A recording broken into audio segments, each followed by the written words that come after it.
Good morning, everyone. It's 9th of October, Thursday morning. So let's look at what has happened in the market yesterday. So first off, we have gold. So gold prices were relatively down. Gold and silver future prices are modestly lower in midday US trading on Thursday. Gold prices were near the daily lows. The metals are languishing as bulls need a shot of fresh, positive fundamental news to break prices out to the upside. December gold futures were last down $3.80 and ended trading at 1886.80. US stock prices rallied on Wednesday and overnight on notions that some kind of a stimulus deal will be reached soon. However, more downbeat comments from the US House Speaker Pelosi on Thursday threw cold water on ideas that a deal could come soon. That deflated the US stock indexes from their daily highs. US dollar were down, they were near steady, they were trading at a loss of minus 0.01 percentage. The yield on US Treasury 10-year bond were presently trading around 0.77 percentage.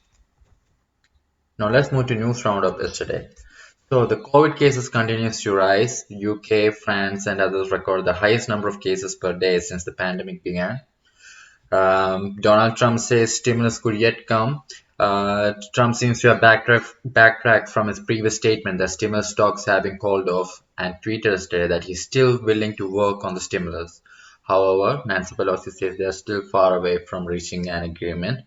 Now, domestic UK GDP data were published yesterday and it grew by 8% in the 3 months to August 2020, recovering from 5 consecutive periods of contraction, but missing market expectations of an 8.2% expansion. Now let's see what's happening in today's events. So until the end of the week, ETF traders are likely to close their positions. So that's something we have to keep in mind. And we can also expect a possible vaccine update. And there has been a lot of developments lately in relation to vaccination and therapeutics. There's no other significant events happening today. So probably because it's the end of the week.